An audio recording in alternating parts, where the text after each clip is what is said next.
Good morning. Earlier today, the Department of Justice, joined by 29 states and the District of Columbia, sued Live Nation Entertainment and its wholly owned subsidiary, Ticketmaster, for violating the Sherman Antitrust Act. In recent years, Live Nation Ticketmaster's exorbitant fees and technological failures have been criticized by fans and artists alike.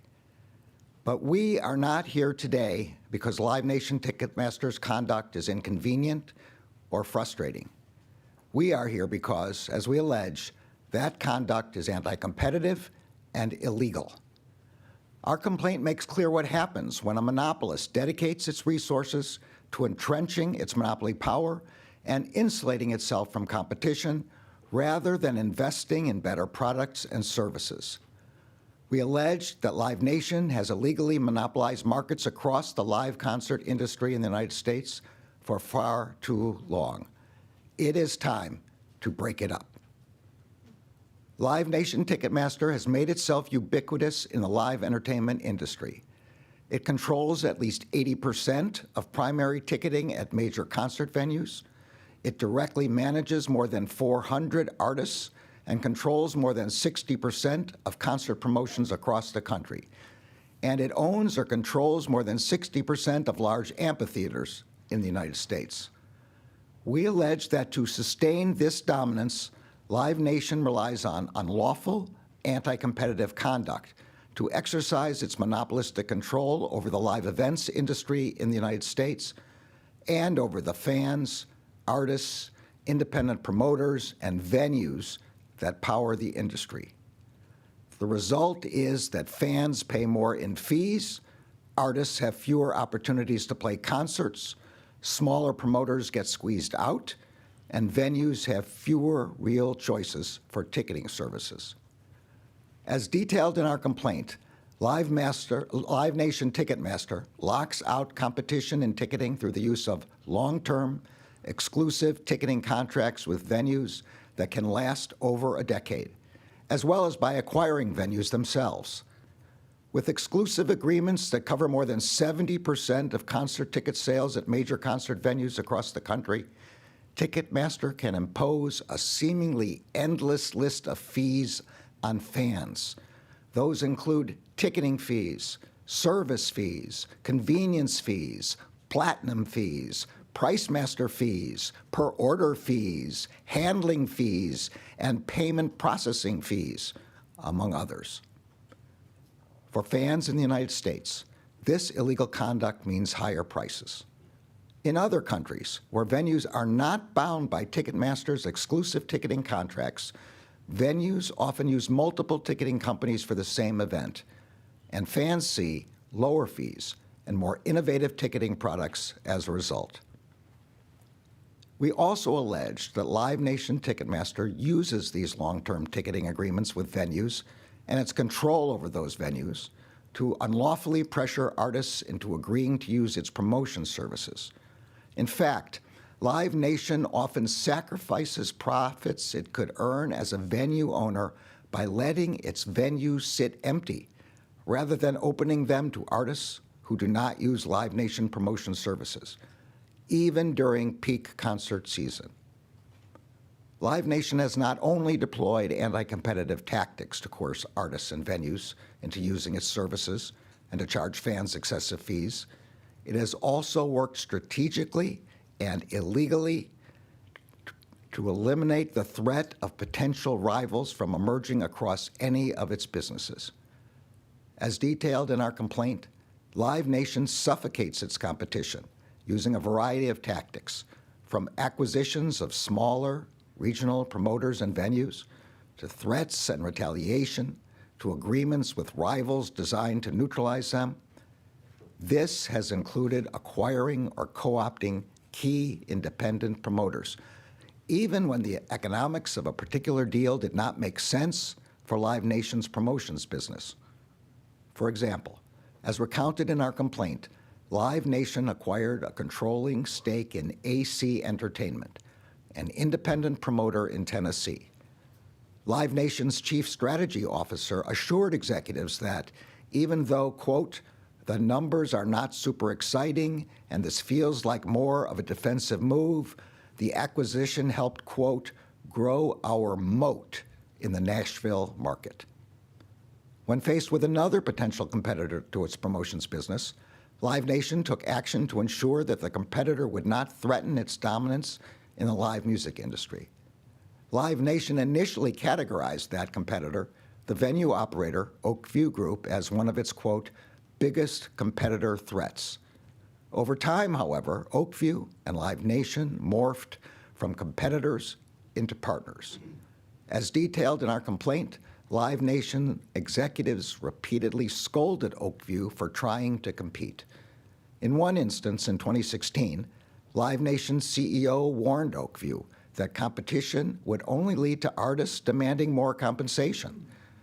The Live Nation CEO emailed Oak View writing, quote, let's make sure we don't let them now start playing us off, referring to a prominent artist agency. Oak View backed down.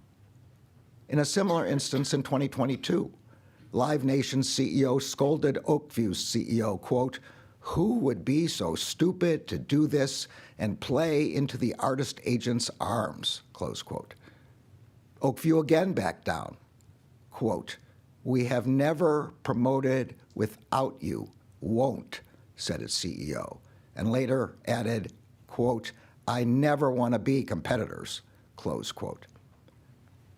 We also allege that Live Nation has repeatedly wielded its powers to keep its rivals from expanding in the U.S. concert promotions market through threats and retaliation.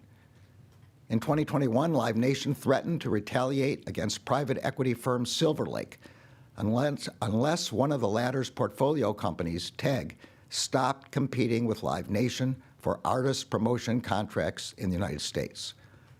Live Nation's CEO told Silver Lake that he, quote, failed to understand why Silver Lake, quote, continued to invest in a business that competes with Live Nation, close quote. The threats ultimately succeeded, and Silver Lake has tried to sell TEG altogether. We allege that Live Nation does not maintain its dominance in the live entertainment industry by staying ahead of its competition on the merits. It does so by unlawfully eliminating its competition.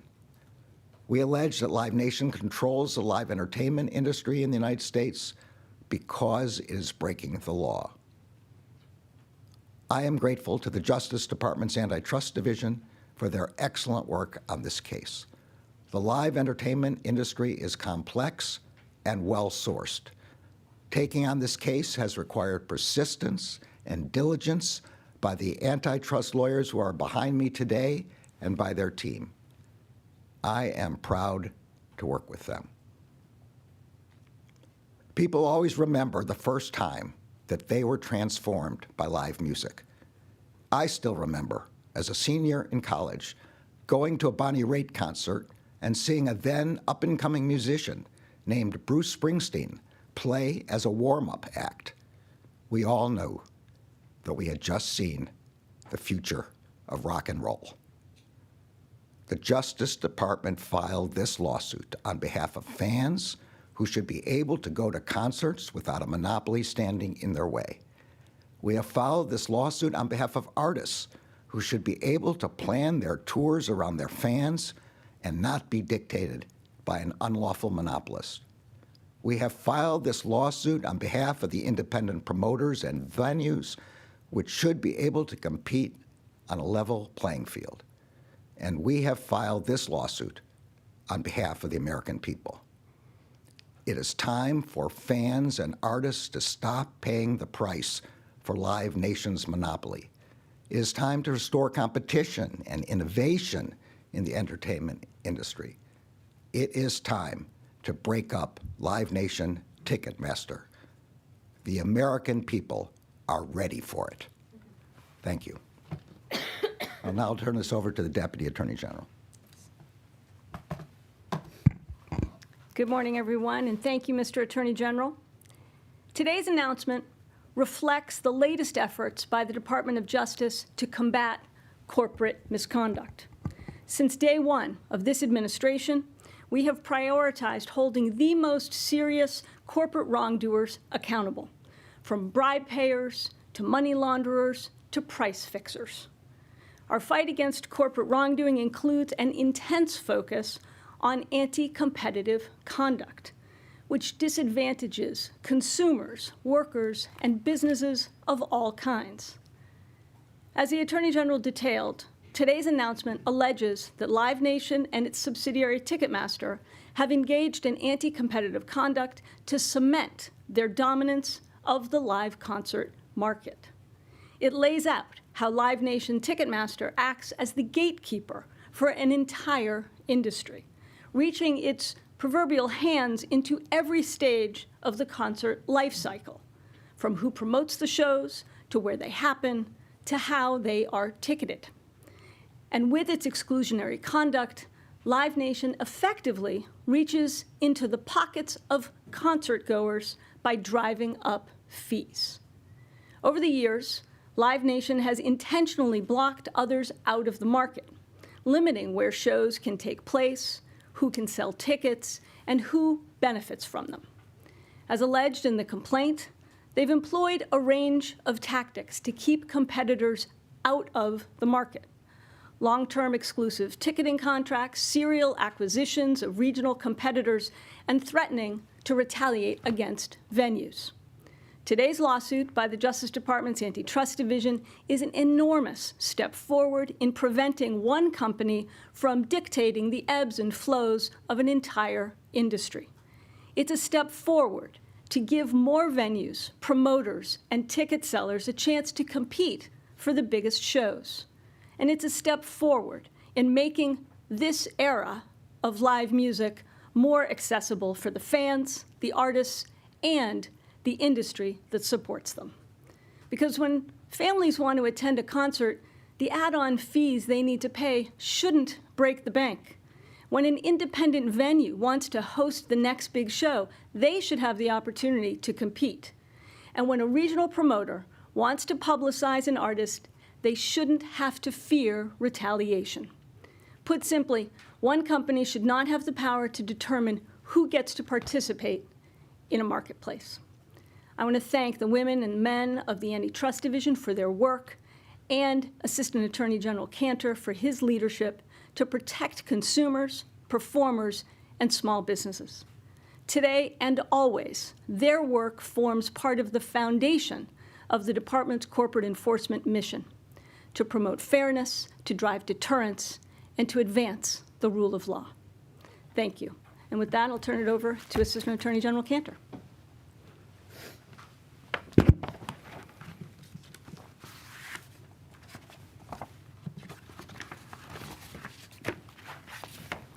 Thank you, Attorney General Garland and Deputy Attorney General Monaco. The live music industry in America is broken because Live Nation Ticketmaster abuses its illegal monopoly. Today, the United States and 30 state attorneys general filed an antitrust lawsuit that seeks to restore competition by breaking up Live Nation Ticketmaster. The recipe for live music includes three key ingredients: artists, venues, and fans. Live Nation Ticketmaster's dominance has allowed it to exert control over all three. It starts with power over artists. Today, Live Nation Ticketmaster represents hundreds of artists through its dominant promotions business, which controls the organizing, marketing, and financing of large concerts. Live Nation Ticketmaster also owns or controls venues at which these concerts are held. For example, it owns 60 of America's 100 large amphitheaters. At these venues, Live Nation Ticketmaster not only earns money from tickets and fees, but also from concessions, merchandise, sponsorships, and even parking. And through its Ticketmaster subsidiary, Live Nation controls primary ticketing at hundreds of other venues across the country. And it is through these exclusive ticketing arrangements that Americans face the dreaded Ticketmaster tax. The seemingly endless set of fees, ironically named service fee or convenience fee, when they are anything but. Our lawsuit explains through detailed allegations how Live Nation Ticketmaster weaponized and entrenched its power at the expense of artists and music fans across the entire country. Just by way of example, the lawsuit alleges how Live Nation Ticketmaster sought to avoid expensive bidding wars that would have returned more money to performers. This is bad news for all artists, but it is especially bad news for working musicians who do not have the power to fight back. Despite its already massive size and power, Live Nation Ticketmaster has acquired even small and regional promoters that Live Nation feared could one day threaten its dominance. As the complaint also alleges, Live Nation Ticketmaster threatens and retaliates against venues that try to choose a different promoter or ticketer. If you're an artist, you understand what's at stake. Use Live Nation for promotion or risk being locked out. In its own words, Live Nation uses its exclusionary conduct as a, quote, hedge against significant improvements by the competition or even a new competitor, end quote. But the cost of that hedge is one that we all pay. For example, a broken ticketing website with substandard customer service that still captures your valuable data. As Ticketmaster has said, quote, now we not only know the person that bought the ticket, but also the 3 people that you are taking to the show. Each of these acts are unlawful on its own, but taken together, they're even worse. Collectively, these practices forge an impenetrable corporate barrier around the live music industry. That is why, with today's lawsuit, we seek to hold Live Nation Ticketmaster accountable for violating the antitrust laws. The legendary songwriter Harlan Howard famously described American music as 3 chords and the truth. This is more than just a clever turn of phrase. It speaks to the importance of music to free speech and the public discourse. Mr. Howard was right. Words and music come together to create one of our country's most cherished forms of free expression. Music is the soundtrack for our lives. As a country, it is how we communicate about politics, and love, and despair, spirituality, humor, pain, joy, and everything in between. It is here, there, and everywhere. Live music should not be available only to those who can afford to pay the Ticketmaster tax. We are here today to fight for competition so that we can reopen the doors to the live music industry for all. In closing, I would like to thank the Antitrust Division and the staff who today are the rock stars performing to the delight of an entire nation. I would also like to thank the attorneys general and their amazing staffs from the states of Arizona, Arkansas, California, Colorado, Connecticut, the District of Columbia, Florida, Illinois, Maryland, Massachusetts, Michigan, Minnesota, Nevada, New Hampshire, New Jersey, New York, North Carolina, Ohio, Oklahoma, Oregon, Pennsylvania, Rhode Island, South Carolina, Tennessee, Texas, Virginia, Washington, West Virginia, Wisconsin, and Wyoming. They join us today in filing this important and historic case. Thank you. Questions here? One on topic and one off topic. I don't know who can answer the question, but when we talk about the Ticketmaster tax and these add-on fees, are we talking about tens of dollars or hundreds of dollars in terms of the average consumer? It's a good question, which I'm going to give to Mr. Cantor. I think you need to ask consumers. what they think of the taxes that they're paying and the fees that they're paying. At the end of the day, in the aggregate, this amounts to billions of dollars in value across the entire country and across the entire industry. Mr. Attorney General, with information coming out that the Supreme Court Justice has had a flag associated with the Stop the Steal movement flying over his property, and with two January 6 related cases before the court, do you have any concerns, and is there anything the Justice Department can do or say about the situation? As you rightly point out, the Justice Department has cases before the Supreme Court, so I can't comment on any justice. Next question. Stefania? We rarely see the DOJ at this phase of enforcement clearly state what kind of remedies it would be looking for in terms of an antitrust case.